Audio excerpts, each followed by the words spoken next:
یہ محبت بڑا سلوک بتا رہا ہے کہ زندگی کس طرح گزاری جائے. اور اسی اخلاق کریمانہ کا آخری نتیجہ یہ تھا کہ پیغمبر نے ہمیں بے لگام نہیں چھوڑا، بلکہ ہماری بات کے لیے بھی ہمارا انتظام فرما دیا.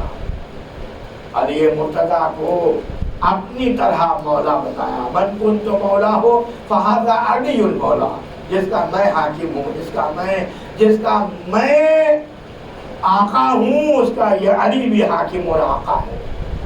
عزیزان گرامی، اس علی پر کتنا سب و شتم ہوا آپ سن سکیں گے. 70 سال تک بعد علی بھی معاویہ کے منبروں سے مولا علی کو دشنام ترازی کی. میں نے کل آپ کے ساتھ عرض کیا تھا کہ علی علیہ السلام کی زندگی سب سے زیادہ مظلومانہ زندگی ہے.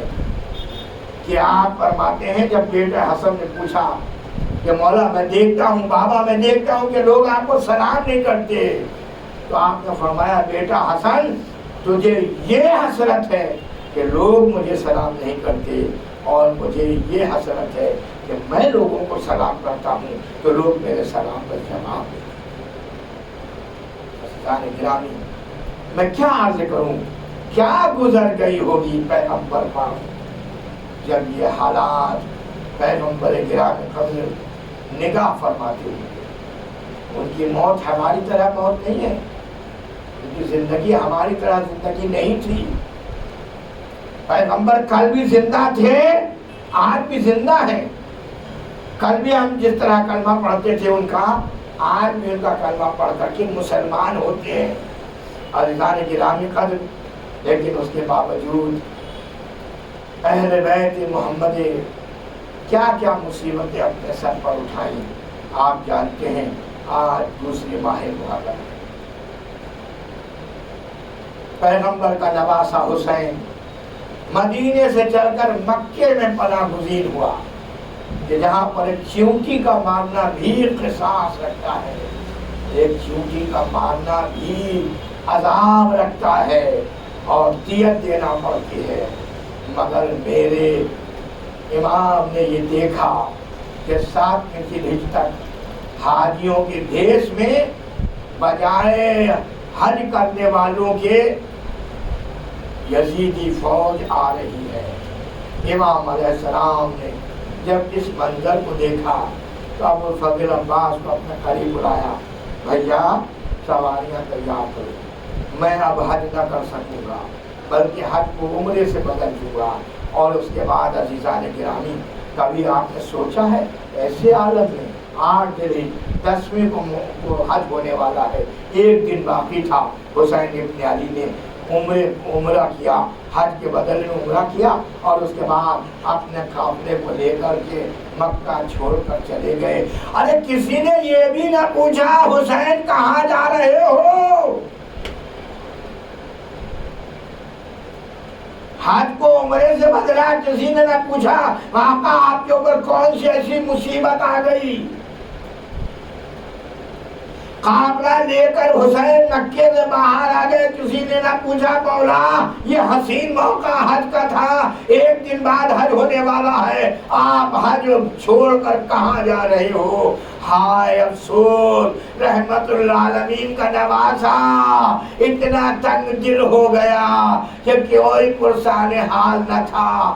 امام کیا کرتے، اپنے قافلے کو لے کر کے آگے بڑھ گئے، اور قافلہ بھی کیسا جس میں کچھ عورتیں ہیں، کچھ بچے ہیں، کچھ جوان ہیں، انہی میں 6 ماہ کا بچہ علی اصغر بھی ہے. عزیزان گرامی قدر، تھوڑی دور آگے بڑھے تھے، 1 منزل سے آگے بڑھے، 2 منزل آگے بڑھے، جب تیسری منزل پر پہنچے امام علی مقام تو ایک مرتبہ ہر کا لشکر آیا، اور آ کر کے ایک مرتبہ آتے ہی امام علیہ السلام کے لجام فرس پہ ہاتھ ڈالا اور کہتا ہے کہ میں آپ کو آگے جانے نہیں دوں گا. امام علیہ السلام نے ایک مرتبہ گھوڑے سے زمین پر اتر آئے اور ایک مرتبہ گریبان پکڑ کر فرمایا ہر کیا کہتا ہے؟ کہا ہاں مجھے ایسا ہی حکم ملا ہے. میں آپ کو آگے نہیں بڑھنے دوں گا، بلکہ میں اپنے ساتھ ساتھ لے کر چلوں گا، جہاں میں جاؤں گا وہاں آپ کو بھی جانا پڑے گا۔ امام علی مقام مجبور ہو گئے، قافلے کو روک دیا، اور اس کے بعد ایک مرتبہ ابو الفضل عباس کو بلایا اور فرمایا یہ ابھی ہوش میں نہیں ہے، اس کا دیکھو نا، اس کا پورا قافلہ پیاس سے تڑپ رہا ہے، فوجی پیاس سے تڑپ رہے ہیں، گھوڑوں کی زبانیں نکلی ہوئی ہیں۔ عباس جتنا پانی بھی منزل شراب کے ساتھ لیا ہے، پہلے ہر کو، ہر کے فوجیوں کو، ہر کے جانوروں کو پلا دو۔ ابو الفضل عباس نے پانی نکالا جو ساتھ میں لے کے چلے تھے، ہر کو بھی پلایا، ہر کے بچوں کو پلایا، ہر کے لشکر کو پلایا، ہر کے جانوروں کو پلایا۔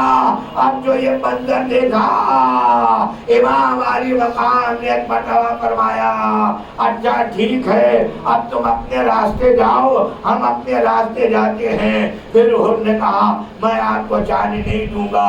بس ایک مرتبہ امام نے بے ساختہ فرمایا اے ہر تیری ماں کے ماتم میں بیٹھے، بس یہ سننا تھا۔ ہر تڑپ گیا اور ایک مرتبہ تڑپ کے سر جھکا کے کہتا ہے مولا کاش کہ آپ کی ماں خاتون جنت نہ ہوتی، فاطمہ زہرا نہ ہوتی، تو میں بھی آپ کو پلٹ کے یہی جواب دیتا، لیکن کیا کروں کہ آپ کی ماں فاطمہ زہرا ہے، نبی کی بیٹی ہے۔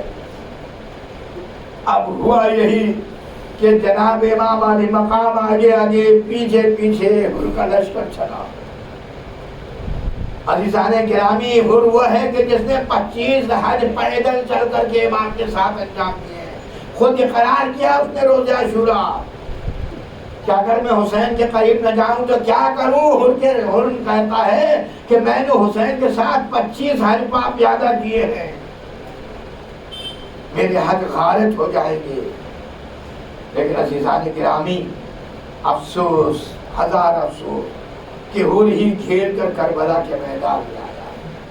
2 محرم تھی، آج ہی کا دن تھا جب حسین کرب و بلا میں وارد ہوئے۔ اور حسین کیا وارد ہوئے، حسین کا گھوڑا رک گیا۔ امام علیہ السلام نے دوسرا گھوڑا بدلا، وہ بھی آگے نہ بڑھا۔ تیسرا گھوڑا بدلا، وہ بھی آگے نہ بڑھا۔ چوتھا گھوڑا بدلا، وہ بھی آگے نہ بڑھا۔ 6 گھوڑے امام نے بدلے، لیکن وہ کسی طرح سے تسمس نہ ہوتے تھے، آگے نہ بڑھتے تھے۔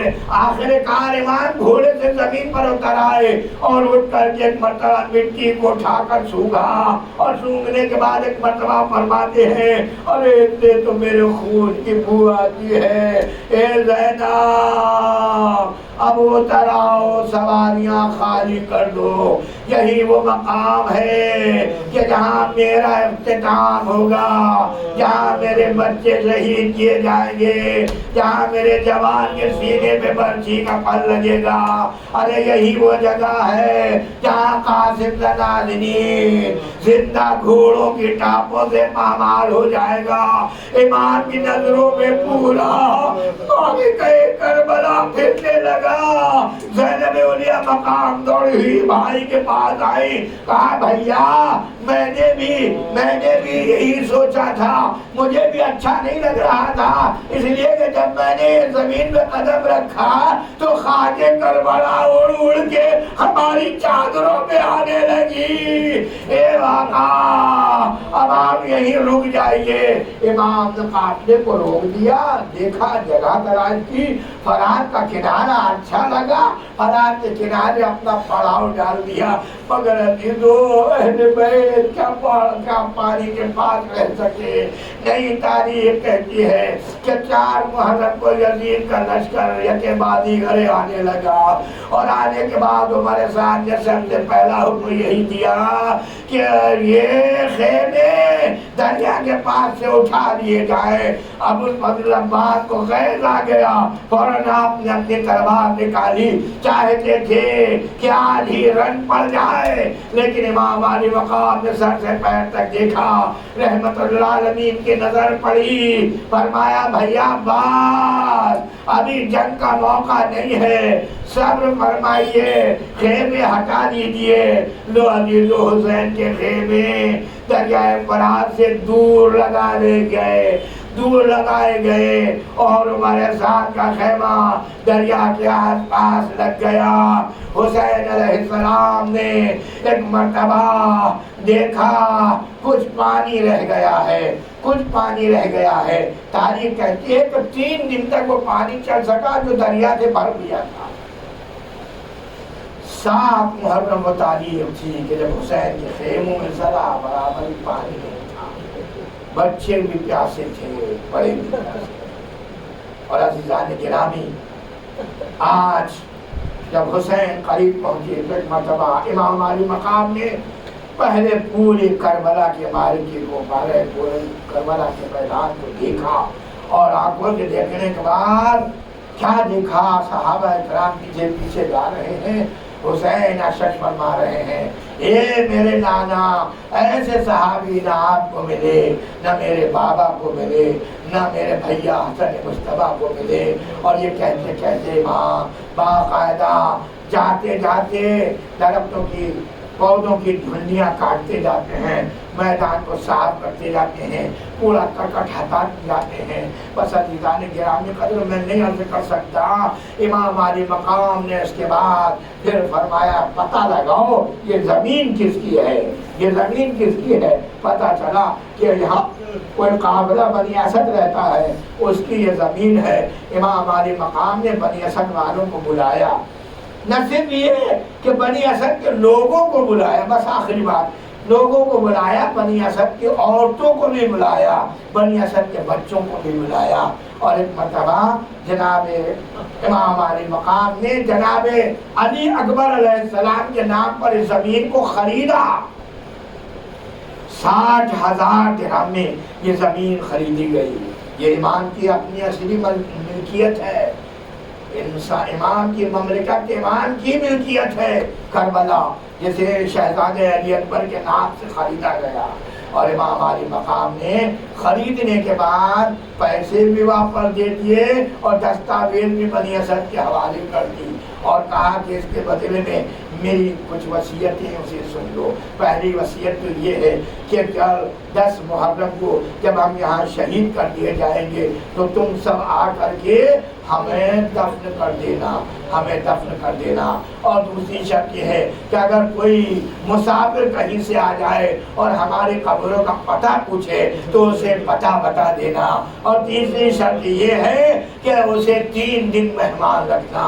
لو عزیزو، تینوں وصیتیں کرنے کے بعد امام علی مقام نے وہ زمین بھی واپس دے دی اور وہ زمین کا پٹا بھی ان کے حوالے کر دیا، اور اس کے بعد امام علیہ السلام عورتوں کی طرف رجوع ہوئے اور فرماتے ہیں شاید بنی امیہ کے خوف سے تمہارے مرد نہ آ پائے تو دیکھو تم ہی لوگ ان کو غیرت دلانا تاکہ ہمارے کشتوں کو یہ دفن کر دیں۔ اور اس کے بعد بھی امام کو اطمینان نہیں ہوا، ایک مرتبہ بچوں سے مخاطب ہوئے، دیکھو بچوں تم اس بات کا خیال رکھنا، اگر تمہارے ماں باپ دونوں بنی امیہ کے خوف سے ہمارے لاشوں کو دفن نہ کریں تو تمہیں کھیلتے ہوئے چلے آنا اور میدان میں آ کر کے ہماری اڑیاں لاشوں پر ایک ایک مٹھی خاک ڈال دینا۔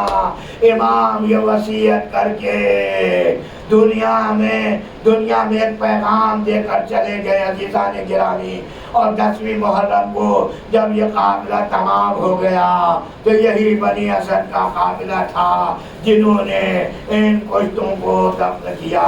یزید کے فوجیوں نے تو اپنے جس کشتوں کو دفن کر دیا تھا، اہل حرم کو اسیر کر لیا تھا، مگر عزیزان گرامی عورتوں نے جب غیرت دلائی، برات میں پانی بھرنے کے لیے آئیں، انہوں نے دیکھا کہ جنگل میں کچھ لاشیں پڑے ہوئے ہیں، آ کر بنی اسد کو بتایا اور کہا کہ لو ہماری چوڑیاں تم پہنو، ہماری چادریں تم اوڑھ لو، ہم جا رہے ہیں فرزند فاطمہ کو دفن کرنے کے لیے۔ خدا سلام ہو ہمارا، امام زمانہ فرماتے ہیں ہمارا سلام ہو ان بنی اسد پر کہ جنہوں نے رحم کھا کر کے ہمارے کشتوں کو دفن کر دیا۔ آخر دعوانا الحمدللہ رب العالمین۔ خدا مدد کرم الرحمن کے واسطہ محمد وال محمد کا ہمارے اس خلیل عمل کو قبول فرما، تمام بیماروں کو بیمار کربلا کی خدمت میں صحت عطا فرما، بے روزگاروں کو روزگار، صاحبان روزگار کو ترقی عطا فرما، معبود حقیق کی تمام شیعان و جہاں کہیں بھی پناہ دیے ہوں ان کو تمام آفات جہانی و سماوی سے محفوظ فرما۔ خداوند ہمارے نوجوانوں کو بہترین روزگار اور حلال روزی و حلال پیسہ کمانے کی توفیق عنایت فرما۔ اے معبود حقیقی علماء کا سایہ ہمارے سر پہ باقی رکھ، امام زمانہ کی ظہور میں تاجیل فرما، ہمیں ان کے ساتھ جو جماعت کی توفیق عنایت فرما۔ ماتم حسین حسین حسین حسین حسین حسین